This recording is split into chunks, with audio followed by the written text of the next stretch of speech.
नमस्कार। विन्टर सिजनमा धेरै पेशेन्ट्सहरू हेयर फलको समस्या लिएर आइरहनु भएको हुन्छ। आज हामी यो किन हुन्छ र यसलाई हामीले कसरी कम गर्न सकिन्छ भन्ने बारेमा कुरा गर्न गइरहेका छौँ। विन्टरमा विभिन्न कारणहरू जस्तै हाम्रो स्काल्पको सर्कुलेसन्सहरू राम्रो नहुनाले, हावामा ह्युमिडिटीको मात्रा कम हुनाले, हाम्रो रेगुलर हट सावर्सहरू लिइरहनाले र हाम्रो नुहाउने फ्रिक्वेन्सीहरू पनि कम हुँदै जानाले, साथै हामीले long period of time helmets र वुलन क्याप्सहरूको प्रयोग गर्नाले, साथै हाम्रो कर्टिसोल हर्मोन्सहरूको लेभल्सहरू पनि विन्टरमा राइज हुनाले, हाम्रो स्लिप प्याटर्न्सहरू पनि इरेगुलर हुनाले र हाम्रो सन एक्सपोजर पनि कम हुनाले कारणले गर्दा स्काल्पमा इरिटेसन, इन्फ्लामेसन, इचिङ, फ्लेकिङ, ड्यान्ड्रफहरू र सिबोरिक डर्माटाइटिसहरू इन्ड्युस गर्छ, जसले गर्दा चाहिँ कपालहरू झर्न थाल्छ। यसै गरी विन्टर सिजनमा चाहिँ स्ट्रेस रेटेड कर्टिसोल हर्मोन्सहरूको पनि ओभर प्रोडक्सन हुनाले यसले चाहिँ प्रिम्याच्योरली हेयर फलिकल्सलाई चाहिँ रेस्टिङ फेज अथवा टेलिजन फेजमा पुश गर्ने गर्दछ, जसले गर्दा चाहिँ आफ्टर फ्यु मन्थ चाहिँ कपालहरू झर्न थाल्छ। त्यसैले विन्टरमा हामीले हेयर फललाई कम गर्न निम्न उपायहरू प्रयोग गर्न सक्दछौँ।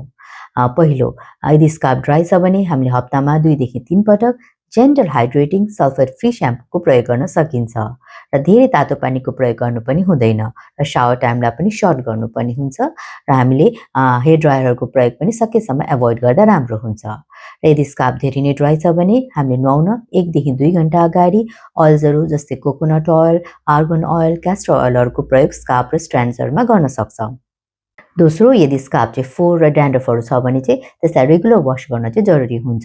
युजिङ एन्टी ड्यान्ड्रफ स्याम्पूजहरू जस्तै केटाकोनाजोल, सेलिनियम सल्फाइड, जिङ्क पाइरोथियन र साटाकोनल जस्ता इन्ग्रिडियन्ट्सहरू प्रयोग गरेको हुनुपर्छ र यसलाई चाहिँ पहिला चाहिँ हप्तामा 2 पटक 2 देखि 4 हप्ता गर्नुपर्छ भने पछि चाहिँ मेन्टेनेन्सको लागि हप्ता पनि गर्न सकिन्छ। हामीले कपालको न्युट्रिसन लेभललाई मेन्टेन गर्न vitamin D3, vitamin B12, iron, protein, omega 3, zinc र बायोटिन जस्ता न्युट्रिएन्ट्स भएको खानेकुराको सेवन गर्न सकिन्छ र यदि लेभलहरू कम भएमा हामीले सप्लिमेन्टहरूको प्रयोग गर्न पनि सकिन्छ। चौथो, हामीले लाइफस्टाइल म्यानेजमेन्ट गर्न पनि जरुरी हुन्छ।